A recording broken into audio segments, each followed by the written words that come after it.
আজকের দিনে এসে একটা ব্যবসা শুরু করে মাসে 50,000 থেকে 1 লাখ টাকা আয় করা একদমই কঠিন না যদি আপনি বুঝতে পারেন আপনার কোন জিনিসটা বিক্রি করা উচিত। জাস্ট কোন জিনিসটা এখন বিক্রি করা উচিত এবং কোন জিনিসটা আমি বিক্রি করব না, এই ডিসিশনটার উপরে ডিপেন্ড করে আপনার বিজনেস মাসে 10 টাকাও ইনকাম করতে পারে, 10 কোটি টাকাও ইনকাম করতে পারে। আমাদের পোর্টফোলিওতে যে 14-15টা কোম্পানি আছে, একদম ফার্স্ট গ্লোবাল থেকে শুরু করে হোয়াইট ক্লাউড থেকে শুরু করে ফারিঘর থেকে যা যা আছে সব কিছুতে আমরা এই জিনিসটাই বোঝার চেষ্টা করি যে এই সময় মার্কেটে কোন জিনিসটা আমরা বিক্রি করব এবং কোন জিনিস আমরা বিক্রি করব না। এবং আজকে আমি আপনাদেরকে এটাই শিখাবো যে কোন জিনিস বিক্রি করব এইটা কিভাবে ডিসাইড করব। চলুন শুরু করা যাক। আচ্ছা, ব্যবসা জিনিসটা আসলে কি এটা তো আমরা সবাই মোটামুটি জানি, তাই না? আমি কাউকে একটা প্রোডাক্ট বা একটা সার্ভিস দিচ্ছি, বদলে সে আমাকে টাকা দিচ্ছে। এই ট্রানজাকশনটা যে হচ্ছে এটাকেই তো ব্যবসা বলে। তাই প্রোডাক্ট ব্যবসা এবং সার্ভিস ব্যবসা দুইটা কমপ্লিটলি ডিফারেন্ট ব্যবসা। সার্ভিস ব্যবসা নিয়ে আমরা আজকে অত কথাবার্তা বলবো না, জাস্ট আমি আপনাদেরকে জানাই রাখি যে সার্ভিস ব্যবসা দুই ধরনের হয়। এক নম্বর হলো আমি একজনকে এমন একটা সার্ভিস দিচ্ছি যেই সার্ভিসটা সে নিজেও করতে পারে কিন্তু তার সময় নাই বা সে করতে চায় না দেখে সে করতেছে না। ফর এক্সাম্পল, আমি বললাম যে ভাই আমি আপনার বাসা ঝাড়ু দিয়ে দিব। আমি জানি যে আপনি নিজেও আপনার বাসা ঝাড়ু দিতে পারেন, কিন্তু হয় আপনি দিতে চান না, আপনার সময় নাই, অথবা আপনি চান যে আপনার ওই সময়টা অন্য কোনো একটা কাজে আপনি ব্যয় করবেন এবং ওই জন্য আপনি আমাকে হায়ার করতেছেন আপনার বাসা যেন আমি ঝাড়ু দিয়ে দেই। এই টাইপ জিনিস, যেই টাইপ জিনিসে আমি যাকে সার্ভিস দিচ্ছি সে নিজেও ওই জিনিস করতে পারে কিন্তু সে করতে চায় না, এরকম সার্ভিসের সাধারণত ভ্যালু কম হয়। আরেকটা এক্সাম্পল হইতে পারে অর্গানিক সোশ্যাল মিডিয়া। আমার ক্লায়েন্ট নিজেও জানে যে সে নিজেও ফেসবুকে পোস্ট দিতে পারবে কিন্তু সে দেয় না, কারণ তার সময় নেই। সে আমাকে হায়ার করলো, আমি যেন তার হয়ে দিয়ে দিই। এগুলো সাধারণত লো ভ্যালু সার্ভিস। সো হ্যাঁ, ঝাড়ু দেওয়া এবং আপনার ফেসবুকে আমি প্রতিদিন পোস্ট করবো, দুইটা সেম টাইপ সার্ভিসই। আরেক ধরনের সার্ভিস আছে যেগুলো অ্যাকচুয়ালি আপনি যাকে দিব সে পারে না। এমন না যে তার সময় নেই দেখে সে করতেছে না, তার যদি অনেক সময় থাকতো তাও সে পারতো না, কারণ তার ওই স্কিল সেটটাই নাই। আমি হয়তো তাকে একটা অ্যাপ বানাই দিব, আমি হয়তো তাকে একটা মার্কেটিং স্ট্র্যাটেজি বানাই দিব, আমি হয়তো তাকে একটা কঠিন এআই অটোমেশন সেট করে দিব, এমন একটা কিছু যেটা সে জানে তার দরকার কিন্তু তার ওই নলেজ বা এক্সপিরিয়েন্স বা এক্সপার্টিস নাই ওই জিনিসটা করানোর জন্য। এই টাইপ সার্ভিসেস বেটার, কারণ এই টাইপ সার্ভিসে আপনি অনেক টাকা চার্জ করতে পারেন। যাক, আজকে আমরা সার্ভিস বিজনেস নিয়ে কথা বলবো না। সার্ভিস বিজনেস নিয়ে যদি আপনারা চান আমি কথা বলি, আমাকে কমেন্টে জানাবেন, আমরা আরেকটা ভিডিও বানাবো এটা নিয়ে। আমি যদি চাই একটা প্রোডাক্ট বিজনেসে যেতে, যেখানে আমি একজনকে একটা এরকম জামা দিব, বদলে সে আমাকে টাকা দিবে কারণ তার জামা দরকার এবং এই ট্রানজাকশনটার কারণে আমি টাকাটা পাবো, এই ধরনের একটা প্রোডাক্ট বেসড বিজনেসে যদি আমি যেতে চাই তাহলে আমি কিভাবে যাব? আমরা সবাই একমত যে আমাদের সবচেয়ে গুরুত্বপূর্ণ কাজ ঠিক করা বা বোঝা যে আমি আসলে কি দিতে চাই। আমি কি তাকে অ্যাকচুয়ালি জামা দিয়ে টাকা নিব, নাকি আমি তাকে মাইক দিয়ে টাকা নিব, নাকি আমি কলম দিয়ে টাকা নিব? বাংলাদেশে আপনি দেখবেন অনেক গুরু আছে যারা উইনিং প্রোডাক্ট কিভাবে খুঁজে বের করতে হয়, সিক্রেট ফর্মুলা কি বেচবেন এটা আমি আপনাদের খুঁজে বের করে দেবো, এই রিসার্চ করে ওই রিসার্চ করে, এরকম অনেক কোর্স টোর্সও আছে। কিন্তু বিষয়টা আসলে এত সিম্পল না। প্রোডাক্ট নিয়ে আপনি যদি ব্যবসা করতে চান তাহলে আপনার প্রথম কাজ যেটা, সেটা হলো ফিগার আউট করা যে আপনি আসলে একজন ক্লায়েন্টের কি প্রবলেম সলভ করতেছেন। ধরেন কথার কথা, আমি যদি ঠিক করি যে একজন কাস্টমার একটা বই কিনবে, তারপরে আমার কোম্পানি এই বইটা তার বাসায় পৌঁছায় দিবে, আমি অ্যাকচুয়ালি কি প্রবলেম সলভ করতেছি ওই কাস্টমারের জন্য?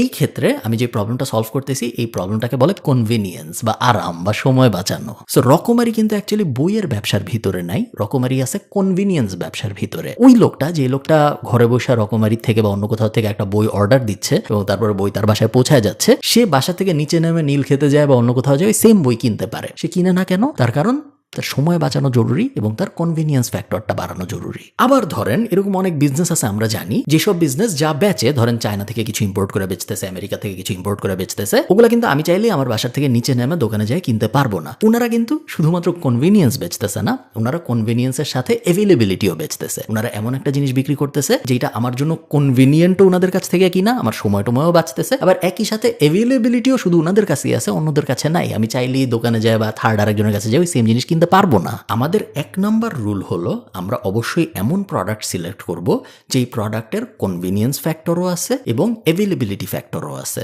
আমি যেটা করি এই স্টেজে, যখন আমি এখনো এক্সপ্লোর করার চেষ্টা করতেছি যে আমি কোন জিনিসটা বেচবো, আমি আমার কম্পিউটারে যাব, আমি chinasource.com.bd ওপেন করব, যেটা হলো চায়না থেকে কোনো একটা কিছু ইম্পোর্ট করা আমার বাসায় পৌঁছায় দেওয়ার একটা প্ল্যাটফর্ম, এবং আমি এখানে রাফ জিনিসপত্র সার্চ দিব বোঝার জন্য যে এই জিনিস নিয়ে আদৌ আমি আগাবো নাকি আগাবো না। সো ফর এক্সাম্পল ধরেন আমি ব্যাকপ্যাক লিখে সার্চ দিলাম জাস্ট বোঝার জন্য যে আমি ব্যাকপ্যাক নিয়ে আদৌ আগাবো নাকি আগাবো না। সো সার্চ দিলে chinasource.com.bd আমাকে বিভিন্ন অপশন দেখাচ্ছে যে এই ব্যাগের দাম 1059 টাকা, এই ব্যাগের দাম 1253 টাকা। আমি যদি এটা ক্লিক করি আমি দেখতে পাচ্ছি যে 750 টাকা হইল প্রত্যেক কেজির ওয়েট ফি, অ্যাকচুয়াল প্রোডাক্টের দাম 1253 টাকা। যদি আমি একটা অর্ডার দিই, যদি আমি 200-র বেশি অর্ডার দিই তাহলে 1210 টাকা হয়ে যাবে এক একটার দাম, বাট আমি কখনোই শুরুতে একটা প্রোডাক্ট 200 পিস অর্ডার দিব না, আমি সবসময় 5, 10, 15, 20 এরকম অর্ডার দিব, এবং বাকি বিস্তারিত আমি এখানে দেখতে পাচ্ছি যে আনুমানিক ওজন কত হবে ইত্যাদি ইত্যাদি। এই জিনিস আমি এই কারণে ওপেন রাখতেছি আমার সাইডে, কারণ আমি বোঝার চেষ্টা করব যখনই আমার মাথায় একটা রাফ আইডিয়া আসবে যে এই প্রোডাক্ট আদৌ ইম্পোর্ট করে আমি একই সাথে দুইটা জিনিস, অ্যাভেলেবিলিটি ফ্যাক্টর এবং কনভিনিয়েন্স ফ্যাক্টর, দুইটাই ফুলফিল করাতে পারবো নাকি। আপনি যখন এমন একটা প্রোডাক্ট পাবেন যেটার অ্যাভেলেবিলিটি ফ্যাক্টরও আছে, মানে সব জায়গায় অ্যাভেলেবল এরকম না, এবং একই সাথে কনভিনিয়েন্স ফ্যাক্টরও আছে, মানুষ চায় আমার সময় বাঁচে ওই জিনিস আমার ঘরে ডেলিভারি হয়ে যায়। নেক্সট আপনার যে জিনিসটার দিকে নজর দিতে হবে সেটা হলো এই ক্যাটাগরিটা কতটুকু এক্সপ্যান্ডেবল। ক্যাটাগরি এক্সপ্যান্ডেবল বলতে মেইনলি আমরা যেটা বোঝাই সেটা হলো যদি একজন মানুষ আমার এই ব্যাগটা কিনে, তাইলে এই সেম মানুষটাকে আমি আর কি কি জিনিসপত্র বিক্রি করতে পারবো আমার ওই সেম বিজনেসের ভিতরের থেকেই। এখন যিনি ব্যাগ কিনতেছেন সে তো চালও কিনে, সে তো মোবাইলও কিনে, সে তো ঘুরতেও যায় থাইল্যান্ডে। তার মানে কি এই যে আমার বিজনেসের ভিতরে যিনি আমার কাছ থেকে ব্যাগ কিনলেন তাকে আমি থাইল্যান্ডের ট্রিপও বেচবো, তার আমি চালও বেচবো, তার আমি ডিমও বেচবো? না, ক্যাটাগরি এক্সপ্যানশন বলতে আমরা বোঝাই সেম ক্যাটাগরির ভিতরে ভার্টিক্যালি আমি আর কি কি জিনিসপত্র বেচতে পারি, এটা ডিপে যায় আর কি কি বেচা সম্ভব। একটা অপশন হইতে পারে রিলেটেড প্রোডাক্টস দেখা। আমি নিচে নেমে আসলাম এবং আমি দেখতে পাচ্ছি যে আরো অনেক রকমের ব্যাগ আছে যেগুলো আমি দেখতে পারতেছি যে হ্যাঁ, কেউ যদি ওই ব্যাগ কিনে তাহলে চান্স আছে সে অন্যান্য ব্যাগও কিনতে পারে, বা তাকে যদি আমি আরো 15-20টা অপশন দিই তাহলে খুবই ভালো হয়। সো আমি ব্যাগের ভিতরেই আরো কি কি ভেরিয়েশন আছে ওইটা একটা অপশন হতে পারে আমার। আরেকটা অপশন হতে পারে যে আমি এখন আর ব্যাগের ভিতরেই থাকবো না, আমি কোনো একটা এআই এ চলে যাব এবং তারপরে আমি এআই এর কাছে যা বলবো আমি বিজনেস ব্যাকপ্যাক এখান থেকে কপি করলাম, এবং জেমিনের কাছে এসে আমি বললাম যে I sell men's business backpack on my website, what other products I can sell on my website which the same customers might buy. Gemini এখন আমাকে জ্ঞান দিচ্ছে যে কেবল অ্যান্ড চার্জার অর্গানাইজার আমি বেচতে পারি, আমি পাওয়ার অ্যান্ড কানেক্টিভিটির বিভিন্ন জিনিসপত্র বেচতে পারি, like travel adapter, power bank, তারপরে আমি বিজনেস অ্যান্ড ট্রাভেল গিয়ারে চলে যেতে পারি, toiletry and grooming bags, interesting. আমি slim foldy pad folio type জিনিসপত্র বেচতে পারি যেগুলো হলো ডকুমেন্ট অর্গানাইজার, এবং ডেস্ক এসেন্সিয়াল জিনিসপত্র আমি বেচতে পারি যেমন executive pen set, leather bound notebooks. So আমি ফর এক্সাম্পল এখান থেকে লেদার বাউন্ড নোটবুক আবার কপি করলাম, কপি করে আমি আবার ওই chinasource.com.bd তে চলে আসলাম, এসে আমি এখান থেকে লেদার বাউন্ড নোটবুক লিখে সার্চ দিয়ে দেখবো যে আদৌ কোনো কিছু সামনে আসে নাকি যেটা আমার মনে হয় ওই সেম ইউনিভার্সেই আমি সেম মানুষের কাছেই বেচতে পারি। সো যে আমার ওই ব্যাগটা কিনছিল, আমি ধরে নিই একজন কিনছে, সে কি এখান থেকেও কিছু কিনবে, একটা চান্স আছে যে সে এখান থেকে এই নোটবুকটাও কিনতে পারে, হ্যাঁ 61 টাকা, তার উপরে আমার আবার ইম্পোর্ট করলে ওয়েটের খরচটা বসবে। সো এই জিনিসটা কি মেক সেন্স করে? আমি এভাবে 5টা 10টা 15টা প্রোডাক্টের একটা লিস্ট করব যেই প্রোডাক্টগুলো আমার সেম ইউনিভার্সের ভিতরে থাকবে। এমন যদি হয় আমি ক্যাটাগরি এক্সপেনশনের রিসার্চ করতে যাই, দেখি যে না এরকম আর কোনো প্রোডাক্ট আমি পাইতেছি না, ওই একটা প্রোডাক্ট পাইছিলাম, ওই একটা প্রোডাক্টই, এর বাইরে আর কোনো প্রোডাক্ট নেই যা ওই সেম কাস্টমারকে আমি বেচতে পারি, সেই ক্ষেত্রে আমি ওই বিজনেসটা নিয়ে আর আগাবো না।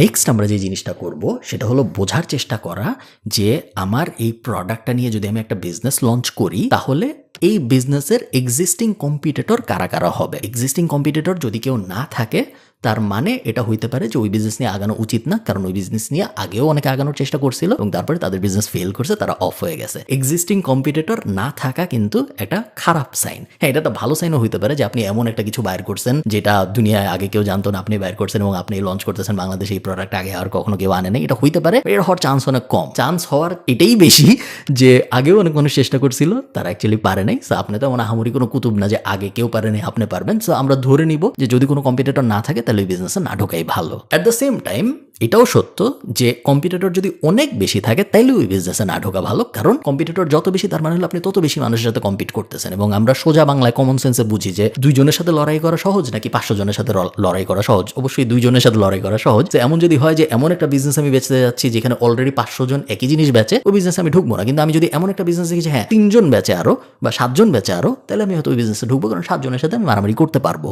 নেক্সট, খুবই গুরুত্বপূর্ণ এই জিনিসটা ফিগার আউট করা যে আমার বিজনেসে আমি কিভাবে ভ্যালু অ্যাড করব। কারণ মনে রাখবেন, যদি আপনি আপনার বিজনেসে ভ্যালু অ্যাড করতে না পারেন সেই ক্ষেত্রে আপনার মারামারি হবে কস্ট নিয়ে, এবং কস্ট নিয়ে মারামারিতে কখনো কেউ জিতে না। দিন শেষে যে সবচেয়ে কম দামে বেচতেছে সেও জিততেছে না, কারণ তার প্রফিট মার্জিন খুবই কম।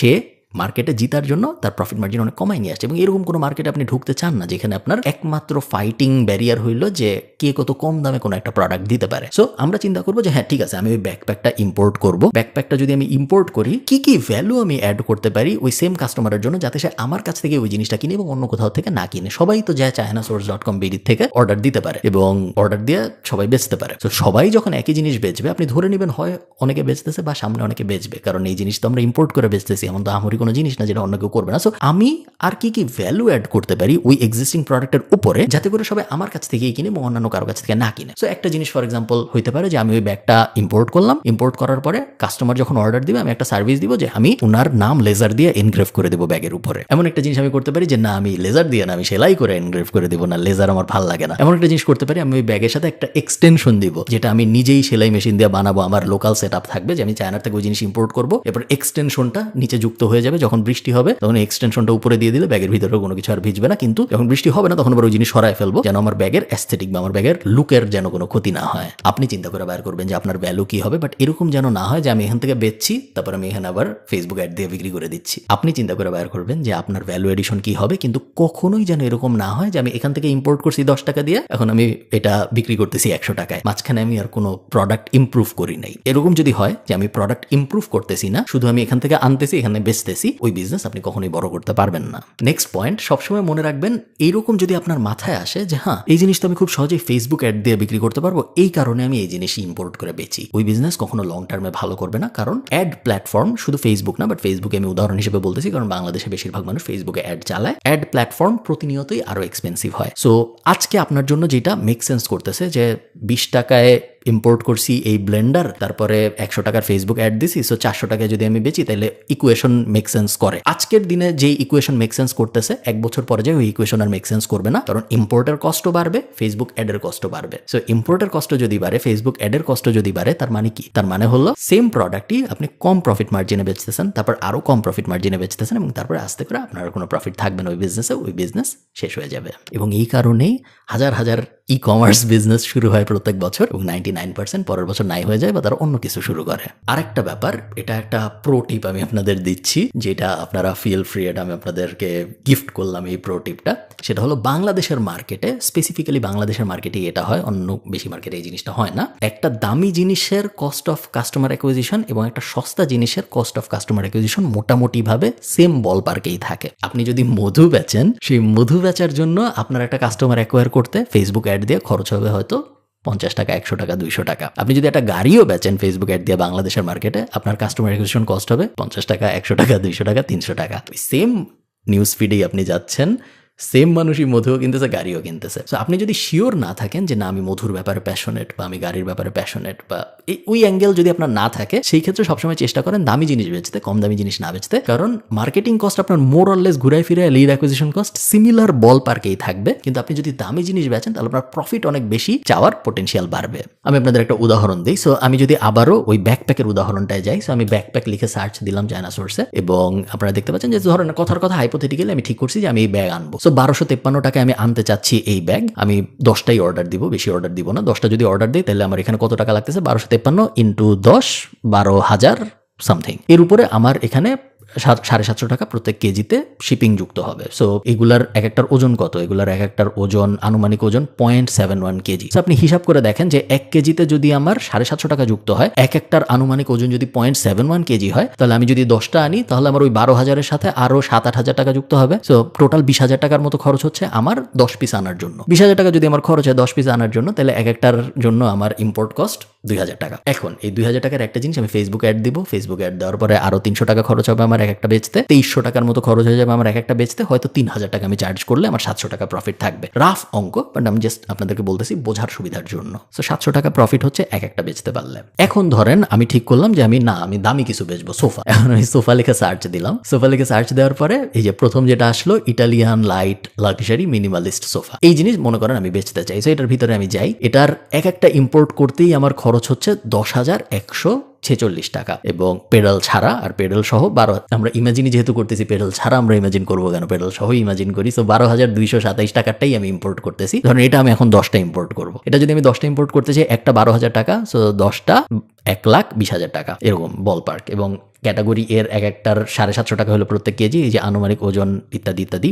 ওটা আনুমানিক, আমি বুঝতেই পারতেছি এটার ওজন এত কম হবে না। আমি ধরে নেই এক একটার রাফ এগেন, এক একটার আমার ইম্পোর্ট করতে খরচ 12,000 প্লাস শিপিং টিপিং মিলায় এক একটার দাম আমার ধারণা হয়ে যাবে 17-18 টাকা। 17-18 টাকার জিনিসও আমার বেচতে ওই 500-1,000 টাকাই খরচ হবে ফেসবুক অ্যাডে। বাট সুবিধা যেটা, সেটা হলো আমি এখন এইটাকে 25,000 বা 30,000 টাকায় বেচতে পারবো। সেই সেম জিনিস যদি আমি 25,000 টাকায় বেচি ভার্সেস ওই ব্যাকপ্যাক যেটা আমি 700 টাকার মার্জিনে বেচতেছিলাম, আমার মার্জিন মার্জিন কত থাকে? এই ক্ষেত্রে আমার মার্জিন হয়ে যাবে 4,000 টাকা, 5,000 টাকা। সবসময় এই অঙ্ক সত্য না, বাট বেশিরভাগ সময় এই অঙ্ক সত্য বাংলাদেশের মার্কেটের জন্য। সো বাংলাদেশের মার্কেটে যদি আপনি নিশ্চিত না থাকেন যে আমি কোন জিনিস বেচতে চাই, সেই ক্ষেত্রে চেষ্টা করবেন একটু দামি জিনিস বেচতে, কারণ দামি জিনিস বেচলে আপনার বিজনেস বেশি প্রফিটেবল হবে। এই তো। এবং লাস্ট আমি যেগুলো বলবো সেগুলো মোটামুটি বেসিক, সেগুলো আমরা সবাই জানি যে খুব বেশি ইম্পোর্ট করব না আমরা শুরুতে। আমরা চাইলে ইম্পোর্ট না করেই ছবিগুলো দিয়ে ফেসবুকে অ্যাড চালায় দেখতে পারি যে মানুষ আদৌ মেসেজ দেয় নাকি। সেক্ষেত্রে আমাদের $5-10 প্রোডাক্ট টেস্টিং হয়ে যাবে, এবং যারা মেসেজ দিবে তাদেরকে আমরা বলতে পারি যে এই মুহূর্তে আমাদের পরবর্তী শিপমেন্ট আসে নাই, আপনারা ওয়েট করেন, শিপমেন্ট আসলেই আমরা আপনাকে মেসেজ দিয়ে জানাবো আসছে, তখন আপনি টাকা দিন, এবং তারপরে যাই আমরা অর্ডার দিতে পারি, আগে অর্ডার না দিয়ে। এরকম বিভিন্ন হ্যাক আছে